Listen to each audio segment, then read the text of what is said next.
था, और एक्स सी है ये कैपेसिटर का रेजिस्टेंस है, कैपेसिटर का रेजिस्टेंस। ये आगे वाला as it is sine omega T plus pi by to.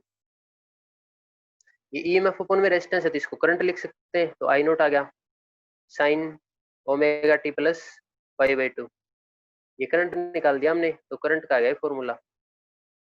तो हमने देखा कि ईएमएफ में तो एंगल ओमेगा टी था, लेकिन करंट में एंगल तो omega T plus pi by to, तो करंट का एंगल तो आगे होगा, तो करंट आगे चल रहा है।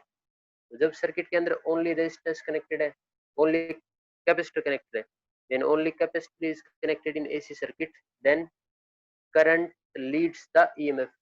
ईएमएफ को करंट है वो लीड कर जाता है, आगे चलता है, तो करंट आगे चलता है और ईएमएफ पीछे। तो हम दो तरीके से बोल सकते हैं, करंट लीड्स द ईएमएफ और ईएमएफ लैग्स बिहाइंड करंट। ठीक है, बाय फेज डिफरेंस। क्या फेज डिफरेंस है? पाई बाई टू। ठीक है, डायग्राम बना लो, फेजर डायग्राम। करंट यहाँ पे बनाना है, यहाँ पे करंट बन गया।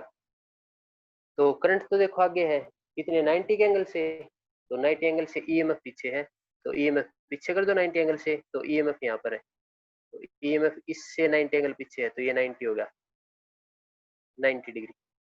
ठीक है, अब देखो फिर, तो ये फेजर डायग्राम बन गया, ये है फेजर डायग्राम। ये एक्स एक्सिस और ये वाई एक्सिस, तो इसमें एक तो फेजर डायग्राम बनाना आएगा, दूसरा ये डेरिवेशन करना आएगा। और कहीं पर भी यूज कर सकते हैं, पूछ सकते हैं कि सर्किट में ओनली कैपेसिटर, इंडक्टर, रेजिस्टर अलग अलग एक एक कनेक्टेड है, तो उनमें करंट और ईएमएफ का फेज डिफरेंस कितना है और कौन सा आगे है। तो इंडक्टर और कैपेसिटर दोनों कनेक्टेड है ना, तो फेज डिफरेंस तो 90 ही है, लेकिन कैपेसिटर कनेक्टेड है तो करंट आगे है, और इंडक्टर कनेक्टेड है तो ईएमएफ आगे है, ये ध्यान रखना है। अब तीनों का बनाते हैं, कंबाइंड पढ़ेंगे, इन तीनों को एक सर्किट में लगाते हैं एलसीआर को, और सीरीज में लगाते हैं। पैरेलल वाला अपने सिलेबस में नहीं है, ये तीनों को पैरेलल में लगा लें, वो सिलेबस में नहीं है, सीरीज वाला है। तो क्या पढ़ेंगे? LCR series resonant circuit, LCR series circuit. ठीक है ना, तो एसी के साथ ये कनेक्टेड है, AC circuit with LCR in series, तो एसी सर्किट में कनेक्टेड है। तो डायग्राम तो बिल्कुल आसानी से बन जाएगा, एल सी आर बन गया डायग्राम। एसी सर्किट से कनेक्टेड है तो ये तो सेम आना है, एल सी आर। ठीक है ना, यहाँ से करंट फ्लो हो जाएगा। सबसे पहली लाइन तो वो है instantaneous EMF is given by, बताओ कितनी है, हो गया ना फर्स्ट इक्वेशन। सभी के अंदर फर्स्ट इक्वेशन तो यही है, फर्स्ट लाइन भी वही आएगी। इसके बाद हम ये लिखेंगे कि सर्किट में ओनली रजिस्टर कनेक्टेड है ना, ये लिखेंगे when only R is connected in AC circuit, when only resistor is connected in AC circuit, then current and EMF are in same phase, same phase है। ठीक है ना, इसके बारे में बता दिया। दूसरा बताएंगे इसके बारे में कि जब ओनली इंडक्टर कनेक्टेड है ना सर्किट में, तब ईएमएफ, करंट और ईएमएफ के बीच में, करंट और ईएमएफ के बीच में जो भी फेज डिफरेंस है ना, वो पाई बाई टू का है, और इस केस में ईएमएफ आगे रहती है। ये लाइन लिख देंगे। तीसरी लाइन ये लिखेंगे कि सर्किट में ओनली कैपेसिटर कनेक्टेड है, तो और अभी पढ़ा था कैपेसिटर कनेक्टेड है तो भी करंट और ईएमएफ के बीच में फेज डिफरेंस है वो पाई बाई टू का है, लेकिन इस केस में करंट आगे है, करंट आगे। इस केस में क्या थी? ईएमएफ आगे थी, ईएमएफ। ये तीनों लाइन लिख दी। तीनों लाइन लिख के अब डायग्राम बनाएंगे, इसका डेरिवेशन नहीं है, बस ये लाइन लिखनी है और डायग्राम बनाएंगे, डायग्राम से डेरिवेशन होगा। डायग्राम बिल्कुल आसान है, लेकिन कुछ बच्चे इसी में पजल होते हैं। कैसे आसान देख लो, क्या बताया, जब सर्किट में ओनली रजिस्टर है तो दोनों सेम फेज में, तो सर्किट में ओनली रजिस्टर है तो दोनों सेम फेज में, कौन कौन? ईएमएफ और करंट, ये आ गया एंगल, हो गया ना सेम फेज में। ये ईएमएफ तब है जब ओनली रजिस्टर कनेक्टेड है, तो ई आर लिख दिया मैंने। ठीक है, तो करंट सारी सर्किट का ये है, करंट तो यही है, ये करंट इसके पास जाएगा, इसके पास, तो करंट तो सेम है, तो करंट तो यही रहेगा। उसके बाद सर्किट में अगर इंडक्टर कनेक्टेड है ना, तो ईएमएफ आगे है 90 से, है ना, 90 से ईएमएफ आगे है, तो करंट तो यही है, और ईएमएफ 90 से आगे है तो 90 से आगे होगी ईएमएफ, किसकी ईएमएफ, इंडक्टर वाली, तो यहाँ पे मैं ई एल लिख देता हूँ, ई एल है, ठीक है। यहाँ पे जो जब कैपेसिटर कनेक्टेड है ना, तो करंट आगे है 90 से, तो कैपेसिटर कनेक्टेड है तो करंट आगे है 90 से, और करंट आगे 90 से है तो ईएमएफ पीछे है, तो कैपेसिटर की ईएमएफ 90 से पीछे है, तो यहाँ पे ईएमएफ आएगी कैपेसिटर की, और इससे 90 से पीछे है, तो इससे 90 से पीछे है। इतना आसान डायग्राम।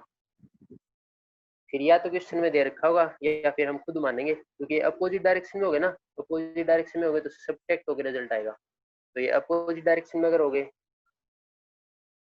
तो फिर या तो इसको ज्यादा मान लो या फिर इसको, मैं ऊपर वाले को ज्यादा मान लेता हूँ कि ई एल है वो ग्रेटर देन ई सी है, कि ये वाला ईएमएफ ज्यादा इससे और ये वाली ज्यादा है, तो नेट रिजल्ट उधर आएगा। कितनी ज्यादा है, इसमें से सब्ट्रैक्ट कर लो, तो इसमें से सब्ट्रैक्ट कर लेते हैं, तो ये हम सब्ट्रैक्ट कर लेते हैं, ठीक है ना, तो नेट रिजल्ट उधर आ गया, ये अब खत्म हो गई, नेट रिजल्ट उधर, एक ईएमएफ इधर है, एक ईएमएफ इधर है, दोनों का रिजल्ट आएगा बीच में, तो दोनों का रिजल्ट आएगा बीच में, तो यहाँ पे रिजल्टेंट ईएमएफ आएगी, रिजल्टेंट ईएमएफ। पैरेललोग्राम है तो यहाँ से बना दो पैरेललोग्राम, यहाँ से बन गया पैरेललोग्राम, ठीक है ना, ये रिजल्टेंट ईएमएफ है। हम ये बताएंगे कि सारी सर्किट का करंट तो इधर है और सारी सर्किट की रिजल्टेंट ईएमएफ इधर है, तो करंट और ईएमएफ के बीच में 5 फेज डिफरेंस है, अगर तीनों कनेक्ट करेंगे ना तो करंट और ईएमएफ में फेज डिफरेंस 5 है, 5 बन गया। इस 5 का अब हम वैल्यू निकाल लेंगे, कैसे निकालेंगे, निकाल लेते हैं, ये 5 है ना, तो ये परपेंडिकुलर अपॉन में बेस, तो टेंजेंट 5 बन गया, ये परपेंडिकुलर अपॉन में बेस, परपेंडिकुलर में तो देखो ये है ये वाली साइड, है ना, तो ये साइड लिख लो, ई एल माइनस ई सी परपेंडिकुलर और अपॉन में बेस, और यहाँ वाली साइड तो ये है देखो ये ई आर, तो यहाँ पे आएगा ई आर, ये ई एम एफ रेजिस्टर की, ये इंडक्टर की, ये कैपेसिटर की। इस ई एम एफ को लिख सकते हैं करंट इंटू में रेजिस्टेंस, तो करंट इंटू में रेजिस्टेंस, है ना, इसका रेजिस्टेंस तो एक्सएल होता है, इसको भी लिख सकते हैं करंट इंटू में रेजिस्टेंस, इसका रेजिस्टेंस तो एक्स सी होता है, इसको भी लिख सकते हैं करंट इंटू में रेजिस्टेंस, इसका रेजिस्टेंस तो आर होता है, रेजिस्टर कनेक्टेड है तो रेजिस्टेंस आर। आई कॉमन लेके, आई इधर से कॉमन लेके इस आई से काट दो, तो कॉमन लेके काटेंगे तो ये बच गया, ये एल है, एक्स एल माइनस एक्स सी अपन में आर, पाई निकालना था, तो टेंजेंट को इधर ले जाओ, तो फाई की वैल्यू आ गई, क्या आ गई, tangent inverse X L minus X C by R, तो इस तरह फेज डिफरेंस है। तो जब सर्किट के अंदर तीनों कनेक्टेड है सीरीज में, तो कौन आगे है, करंट यहाँ पे है और टोटल ईएमएफ यहाँ पे है, तो टोटल ईएमएफ आगे है ना, तो करंट पीछे है, current lags behind EMF by phase difference phi, phi की वैल्यू कितनी है, ये रही, यहाँ पे वैल्यू पुट करके सोल्व करो फिर आएगा आंसर, ठीक है। इस सर्किट का टोटल रेजिस्टेंस कितना है, टोटल रेजिस्टेंस, तो टोटल रेजिस्टेंस इतना है, देखो इस पे पाइथागोरस थ्योरम लगा देते हैं, पाइथागोरस थ्योरम ये लगाते हैं कि ये ईएमएफ है ना, इस साइड का स्क्वायर इज इक्वल टू इस साइड का स्क्वायर प्लस में इस साइड का स्क्वायर, तो देखो फिर लगाते हैं, इस पे पाइथागोरस थ्योरम लगाते हैं। नेक्स्ट पेज पे ये डायग्राम इस तरह से मैं दोबारा बना देता हूँ, क्योंकि बार बार पेज को टर्न नहीं करना पड़ेगा। ऐसे था डायग्राम, यहाँ पे थी ई आर, यहाँ पे है रिजल्टेंट वोल्टेज, इस तरफ जो वोल्टेज थी ना वो ई एल माइनस ई सी थी, यहाँ पे हमने इस तरह से बना रखा है, ये फेज था फाई का, ये डायग्राम था पीछे वाले पे, तो ये ले लिया हमने। मैं कह रहा हूँ इस पे पाइथागोरस थ्योरम लगा दो, तो ये इस तरह से हमने पैरेललोग्राम बनाया था, तो ये साइड और ये साइड तो इक्वल है, तो ये ई एल माइनस ई सी है, तो ये भी, ये वाली साइड भी ई एल माइनस ई सी ही है, इस पे पाइथागोरस थ्योरम लगा दो। पाइथागोरस थ्योरम कहती है इस साइड का स्क्वायर इज इक्वल टू इस साइड का स्क्वायर प्लस में इस साइड का स्क्वायर, ई है ये ई, ठीक है।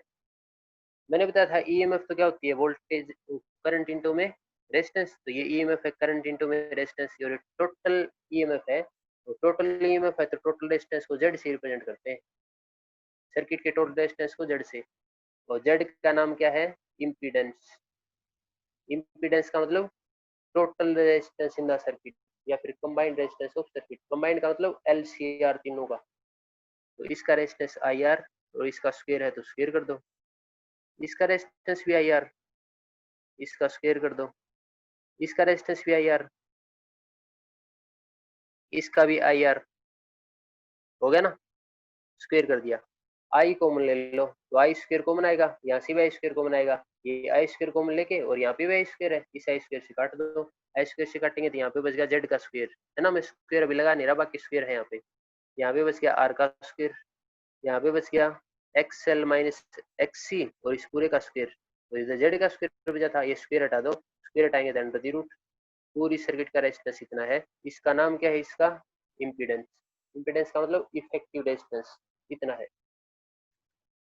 तो सभी ने ये याद रखना है। इससे पहले दो दो के कॉम्बिनेशन रह गए कि सर्किट में ओनली इंडक्टर और रेजिस्टर है, कैपेसिटर रेजिस्टर है, तो कैसे करें। तो इसी में आ गया वो सारा, देखो कैसे करें। अगर इंडक्टर और रेजिस्टर कनेक्टेड है तो सी हटा दो, इंडक्टर और रेजिस्टर कनेक्ट हो गए, ये इक्वेशन सेम आएगी। यहाँ पे हमने बीच में सी हटा दिया ना, तो सी वाली लाइन हटा दो बस, ये सी वाली लाइन हटा दो, ये एज इट इज लिखना है। इस सर्किट में ओनली रेजिस्टर कनेक्टेड है तो सेम फेज में, इंडक्टर कनेक्टेड है तो ईएमएफ आगे होती है। दो लाइन लिख दी, दो लाइन लिखी, दो लाइन का ही डायग्राम बनेगा। तो अलग से समझा देता हूँ। तो तीनों कनेक्टेड है तो तीनों का ही बन गया ना, अगर दो कनेक्टेड है तो दो का देख लो।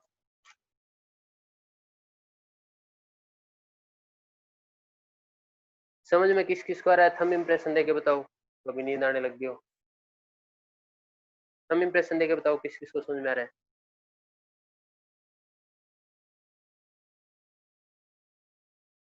शायद कहाँ पे खोया, सर्किट विद LR, इंडक्टर और रेजिस्टर दो है, या फिर कैपेसिटर और रेजिस्टर दो है, तो कैसे सोल्व करें।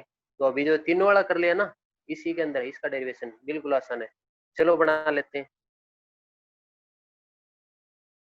L और ये R, L और R, यहाँ पे वही EMF का फॉर्मूला लिखेंगे, यहाँ पे भी इक्वेशन वही आएगी, ठीक है ना, जो पड़ी थी। यहाँ पे फर्स्ट पॉइंट वही आएगा कि ओनली रेजिस्टर कनेक्टेड है तो सेम फेज में है। सेकंड पॉइंट वही आएगा, इंडक्टर कनेक्टेड है तो करंट आगे, इंडक्टर कनेक्टेड है तो EMF आगे, EMF बन गया। अब फेजर डायग्राम बनाते हैं। अगर रेजिस्टर कनेक्टेड है तो दोनों सेम फेज में, तो दोनों सेम फेज में कौन कौन, करंट और EMF, कितना फेज इनका, ओमेगा टी। अगर इंडक्टर कनेक्टेड है तो EMF आगे होती है ना। तो करंट तो यहीं पर रहेगा, क्योंकि सर्किट का करंट तो आई ही है, वो करंट इसमें भी जाएगा इसमें भी जाएगा, करंट तो सेम है। तो इंडक्टर की EMF आगे है 90 डिग्री से, ये एरो है ऊपर की तरफ, मतलब आगे। तो इस करंट से आगे है तो ये EMF हो गया। अब इसका रिजल्ट देख लो, एक EMF इधर है, एक EMF इधर है, तो रिजल्ट तो बीच में आएगा, तो रिजल्ट आएगा बीच में, आ गया बीच में। ये 90 का डिफरेंस था, तो बीच में रिजल्ट आ गया। यहाँ से पैरेललोग्राम बना लो, तो यहाँ से पैरेललोग्राम बन गया, है ना। तो पैरेललोग्राम को हम सोल्व कर लेंगे। तो रिजल्टेंट EMF यहाँ पर है, रिजल्टेंट टोटल करंट यहाँ पे, सर्किट का टोटल EMF यहाँ पे है, दोनों के बीच में फेज डिफरेंस है वो फाई का है, यहाँ पर भी फाई लेंगे, सोल्व करना पड़ेगा वो फाई तो कितना है। तो इसको भी हम उसी तरह सोल्व कर लेंगे। यहाँ पे क्या लेंगे, टेंजेंट फाई, टेंजेंट फाई क्या, परपेंडिकुलर बाई बेस, ये परपेंडिकुलर और ये तो सेम है, तो ये EL है तो ये भी EL है, तो EL बाई बेस कितना हो गया, ये वाला, और ये तो ER है ना, ER, तो ये है ER। EMF तो क्या होता है, करंट इंटू में रेजिस्टेंस, तो करंट इंटू में रेजिस्टेंस, इंडक्टर का रेजिस्टेंस ये है, और ये EMF भी करंट इंटू में रेजिस्टेंस, तो इतना है, I से I कट गया, XL बाई R। तो टेंजेंट फाई क्या आ गया, XL बाई R, फाई निकालना तो इसको इधर ले जाओ, टेंजेंट इनवर्स होकर आ जाएगा। अगर इस सर्किट का रेजिस्टेंस निकालना हो टोटल, तो रेजिस्टेंस कैसे निकाले, इस पे पाइथागोरस थ्योरम लगाई थी ना, इस पे भी लगा दो पाइथागोरस थ्योरम। क्या है पाइथागोरस थ्योरम, इस साइड का स्क्वायर, ये हाइपोटेन्यूज है ना इस ट्रायंगल में, ये क्या है ई का मतलब टोटल EMF, इस साइड का स्क्वायर इज इक्वल टू इस साइड का स्क्वायर, इस साइड पर तो ER है, ये मैं नीचे लिख देता हूँ, इस साइड पे ER है, तो इस साइड का स्क्वायर प्लस में इस साइड का स्क्वायर और ये साइड, तो ये और ये इक्वल है पैरेललोग्राम में, तो ये ई एल है तो ये भी ई एल है, तो ई एल का स्क्वायर। पाइथागोरस थ्योरम लगा दी। फिर मैंने क्या किया, इस ईएमएफ की जगह आई आर, ये टोटल ईएमएफ है तो टोटल रेजिस्टेंस जेड होता है, इम्पीडेंस से रिप्रेजेंट करते हैं। यहाँ पर भी आई आर, यहाँ पे भी आई आर, यहाँ पे भी आई आर, सेम इसमें कर दो, यहाँ पे आई आर आई जेड आ जाएगा, यहाँ पे भी आई आर और यहाँ पे भी आई आर, आई को मिलेगा काट दो, यहाँ पे जो जेड आएगा वो आंसर आ जाएगा। ठीक है ना। तो इसी तरह से करना है, जब सी और आर कनेक्टेड है तब भी ऐसे ही करना है। तो देख लो किसी को कुछ पूछना हो तो इसमें आसान है बिल्कुल, और इन पे क्वेश्चन आएगा 101%। एलसीआर सीरीज सर्किट पे तो पक्का आना ही आना है, इन दो के कॉम्बिनेशन पे भी आ सकता है, या फिर एक एक नंबर का एमसीक्यू या फिर कॉन्सेप्चुअल आ सकता है। क्या आ सकता है कि एल आर कनेक्टेड है तो फेज डिफरेंस का फॉर्मूला क्या होगा, इम्पीडेंस का फॉर्मूला क्या होगा, तीनों कनेक्टेड है तो इम्पीडेंस का फॉर्मूला क्या होगा, फेज डिफरेंस का फॉर्मूला क्या होगा, कुछ भी क्वेश्चन आ सकता है बिल्कुल आसान। तो आज सारा पढ़ लोगे। किसी को कुछ है रेजोनेंस इन एलसीआर सर्किट, इसमें रेजोनेंस पढ़ेंगे। रेजोनेंस का मतलब है मैक्सिमम करंट, मैक्सिमम करंट, और मैक्सिमम करंट तब होता है जब रेजिस्टेंस मिनिमम हो, है ना, रेजिस्टेंस मिनिमम हो। तो एलसीआर सर्किट के बारे में बता रहे हैं, एलसीआर सर्किट में रेजोनेंस कब होगी, रेजोनेंस का मतलब मैक्सिमम करंट कब होगा, मैक्सिमम करंट का मतलब जब मिनिमम रेजिस्टेंस होगा तब होगा मैक्सिमम करंट। ठीक है ना। तो चलो देखते हैं फिर, तो एलसीआर सर्किट का रेजिस्टेंस ही देख लेते हैं क्या है। तो हमने अभी ड्राइव किया है एलसीआर सर्किट का, तो रेजिस्टेंस ये है, लिख लेते हैं फिर इसको।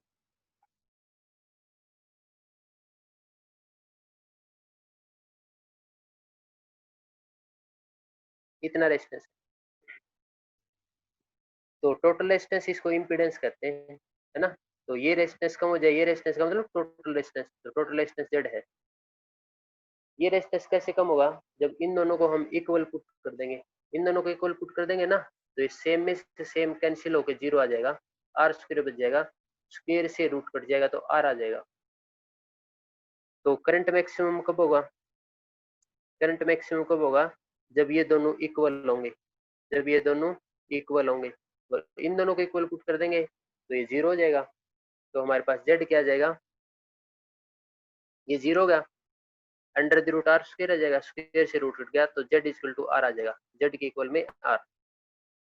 तो सर्किट में रेजोनेंस कब होगी, जब ये दोनों इक्वल होंगे, और ये दोनों इक्वल तब होंगे, ये दोनों इक्वल होंगे उस टाइम पे टोटल रेजिस्टेंस है वो आर के इक्वल होगा। तो कई बार ऐसे भी कहते हैं कि जब सर्किट के अंदर रेजोनेंस होगा तो सर्किट है वो प्योर रेजिस्टिव सर्किट है। प्योर रेजिस्टिव का मतलब उसके अंदर ओनली रेजिस्टर है, इंडक्टर और कैपेसिटर का इफेक्ट कैंसिल हो गया। तो सर्किट में जब रेजोनेंस है तो सर्किट है वो प्योर रेजिस्टिव है, उसके अंदर ओनली आर है। ठीक है ना। तो कई बार ऐसे एग्जाम में दे देते हैं कि एक्स एल की वैल्यू 2 है, एक्स सी की वैल्यू 5 है, आर की वैल्यू 2 है, और सर्किट है वो रेजोनेंस में है, और सर्किट रेजोनेंस में है ना तो उसकी इम्पीडेंस निकालो।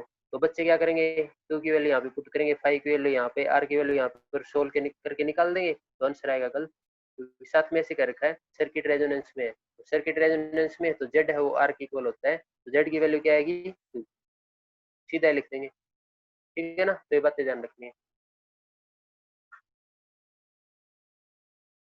फिर देखो रेजोनेंट फ्रीक्वेंसी पूछ लेते हैं कई बार। तो कंडीशन ऑफ रेजोनेंस तो ये है, अगर कंडीशन ऑफ रेजोनेंस पूछे,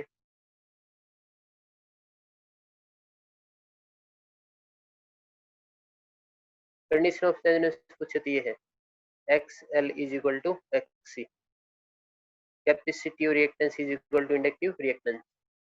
अगर रेजोनेंट फ्रीक्वेंसी पूछे तो इसको सोल्व कर लेंगे। तो कैसे सोल्व करें, एक्स एल की वैल्यू तो है ओमेगा एल, एक्स सी की वैल्यू है 1/ओमेगा सी। चलो सोल्व कर लो फिर, ओमेगा को इधर ले जाओ, ओमेगा स्क्वायर, एल को इधर ले जाओ 1/एल सी, इसका स्क्वायर हटा दो, इसका स्क्वायर हटाएंगे तो 1/√एल सी, ये रूट में हो जाएगा। तो ये है रेजोनेंट फ्रीक्वेंसी, इसके नीचे स्मॉल आर भी लिख देते हैं रेजोनेंट फ्रीक्वेंसी, या फिर ये एंगुलर रेजोनेंट फ्रीक्वेंसी है, एंगुलर रेजोनेंट फ्रीक्वेंसी। इस ओमेगा की जगह मैंने बताया था 2πf भी लिख देते हैं, है ना। ओमेगा था 2π/टी, 1/t क्या होता है फ्रीक्वेंसी। तो ये लीनियर रेजोनेंट फ्रीक्वेंसी है, सिंपल रेजोनेंट फ्रीक्वेंसी। तो ओमेगा की जगह 2 पाई एफ लिख सकते हैं, और ये 1/√LC। 2 पाई इधर ले आओ, 2 पाई इधर ले आएंगे तो नीचे आएगा, तो 1/2 पाई अंडर रूट LC, ये भी रेजोनेंट फ्रीक्वेंसी है। ठीक है ना। तो इस तरह से आ गए resonance in LCR circuit. Condition ये है, रेजोनेंट फ्रीक्वेंसी एंगुलर पूछे तो ये है, और सिंपल पूछे तो ये। इसकी यूनिट हर्ट्स में आएंगी, हर्ट्स में, और इसकी यूनिट रेडियन पर सेकंड में आएंगी, रेडियन पर सेकंड में। ये एंगुलर फ्रीक्वेंसी है। ठीक है। इसके अंदर लास्ट टॉपिक रहता है, सबसे इंपॉर्टेंट टॉपिक कौन सा है एसी वाले चैप्टर में? सबसे इंपॉर्टेंट टॉपिक ये है LCR इन सीरीज सर्किट। तो इसकी सारी चीजें इंपॉर्टेंट है। बाकी तो दो दो वाले भी आ सकते हैं, दो दो का कॉम्बिनेशन, एक एक का कॉम्बिनेशन, क्योंकि MCQ भी है ना एक नंबर के, तो कौन सा भी आ सकता है, जो भी चैप्टर में सब कुछ आ सकता है। लेकिन सबसे ज्यादा इंपॉर्टेंट है LCR सीरीज सर्किट। और इसी सर्किट के अंदर रेजोनेंस, इसकी कंडीशन रेजोनेंस की जरूर क्वेश्चन आएगा, और रेजोनेंट फ्रीक्वेंसी है दोनों। और लास्ट टॉपिक अभी पढ़ रहे हैं हम AC generator. AC generator, LCR series circuit और एसी जनरेटर में से एक बड़ा क्वेश्चन जरूर आएगा। ये एसी जनरेटर वही जनरेटर है जो 10th क्लास में पढ़ चुके हो, बेशक आज 10th क्लास की नोटबुक या बुक खोल के देख लेना, सेम ये पढ़ चुके हो पहले। चलो देखो तो फिर एसी जनरेटर। एसी जनरेटर का डायग्राम ये है,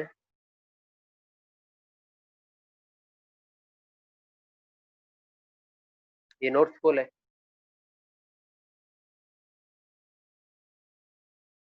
ये साउथ पोल है। इन पोल के बीच में एक रेक्टेंगुलर कोयल है, रेक्टेंगुलर कोयल। इस रेक्टेंगुलर कोयल को आर्मेचर कहते हैं, आर्मेचर।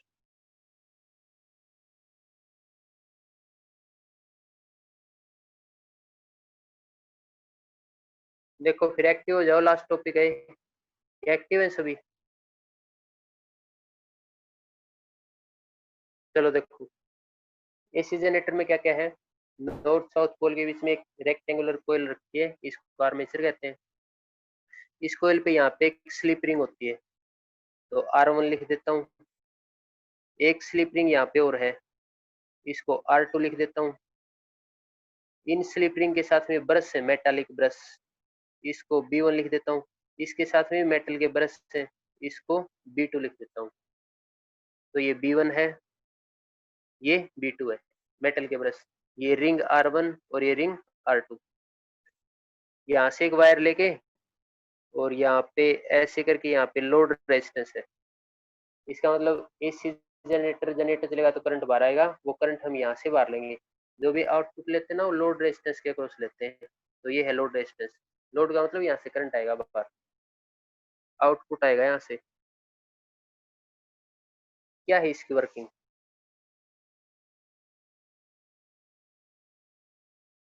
पहले तो इसका प्रिंसिपल देख लो, इसका प्रिंसिपल क्या है।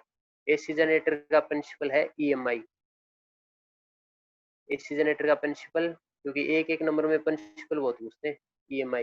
या फिर ऐसे पूछ लेते हैं, explain its principle working diagram construction, ऐसे करके तो नंबर कट जाएगा। तो याद रखना प्रिंसिपल EMI। इलेक्ट्रोमैग्नेटिक इंडक्शन कैसे है EMI? देखो जैसे ये कोयल यहाँ से रोटेट करेगी ना, एसी जनरेटर है उसमें पहले तो हैंडल मार के रोटेट करवाते थे इसको, है ना, ऐसे घुमा के, और फिर छोड़ देते थे, वो चलने लग जाता था अपने आप।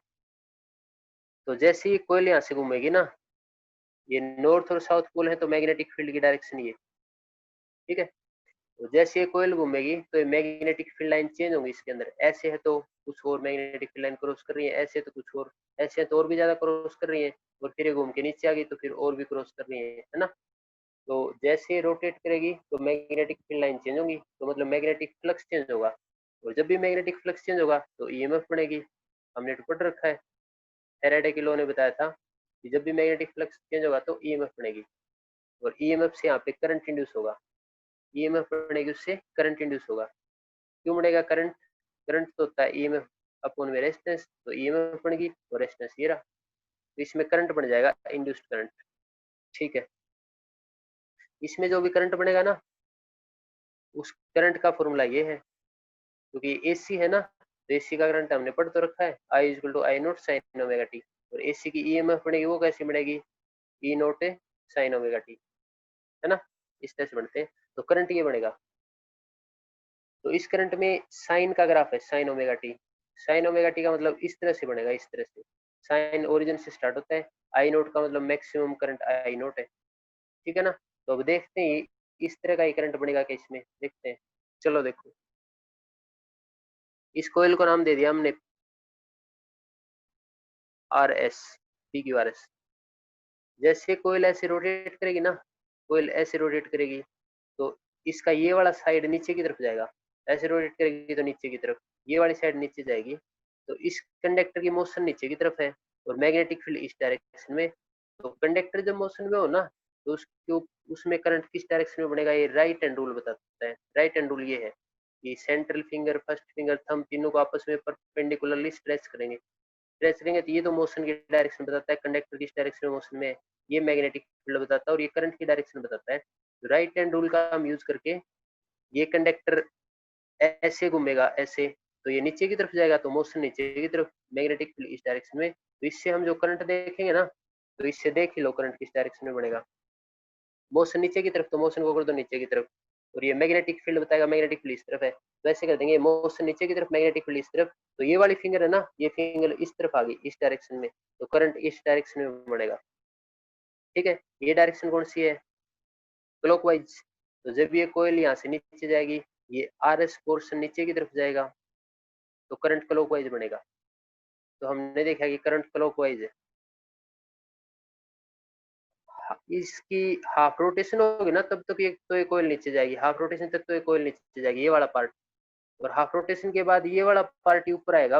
अब यही पार्ट ऊपर आएगा, ऊपर। तो अब तो इसकी मोशन की डायरेक्शन चेंज होगी, पहले नीचे जा रही थी, अब ऊपर आ रही है। और इसकी मोशन की डायरेक्शन चेंज होगी तो करंट की डायरेक्शन भी चेंज होगी। तो पहले करंट क्लॉकवाइज था ना, तो हाफ रोटेशन के बाद ये ऊपर आएगी, तो हाफ रोटेशन के बाद करंट एंटी क्लॉकवाइज हो जाएगा, करंट एंटी क्लॉकवाइज।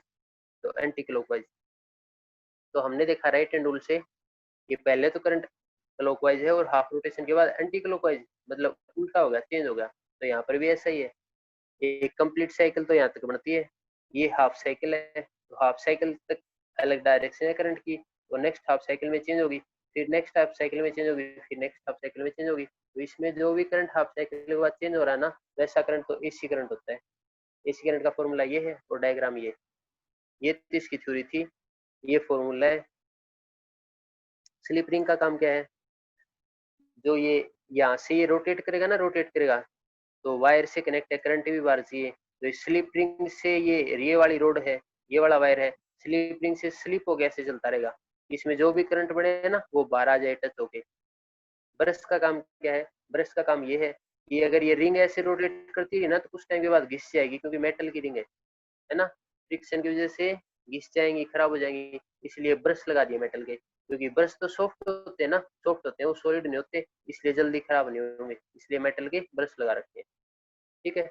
तो प्रिंसिपल है ईएमआई, कंस्ट्रक्शन में सारा दिख रहा है, consist of north south pole in which a rectangular coil or armature is placed. Armature is connected with slip rings, metallic brush are connected with load resistance.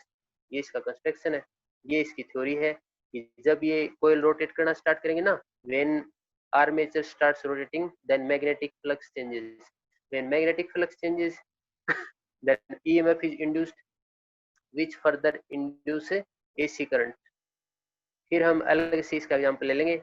when RS portion of the armature goes down, तो ये नीचे की तरफ जाएगा, then current induces clockwise, and when this portion after half cycle comes upward, then its current changes its direction, its current become anti-clockwise. In this way we can say air current generated in alternate direction. First half cycle is in opposite direction, second half cycle is in opposite direction. First में clockwise है, दूसरा anti clockwise है। तो इस तरह से जो भी करंट बना वो एसी करंट है, ठीक है ना। तो मेन टॉपिक मैंने करवा दिए, और बाकी टॉपिक छोटे छोटे रह गए इसके अंदर, वो खुद कर लेना। एक इसके अंदर पावर वाला टॉपिक हो रहा है कि एसी में पावर है ना, वो पावर वी आई होती है, इसको एवरेज पावर कहते हैं। और अच्छी तरह अगर देखोगे तो ये पावर कितनी होती है, V I cos theta. Cos theta, ये कोस थीटा क्या है, इन दोनों के बीच का फेज डिफरेंस है, फेज डिफरेंस। तो सर्किट में ओनली रेजिस्टर कनेक्टेड है तो फेज डिफरेंस जीरो होता है, तो यहाँ पे जीरो पुट करेंगे तो उस केस में पावर इतनी होती है क्योंकि कोस जीरो वन होता है।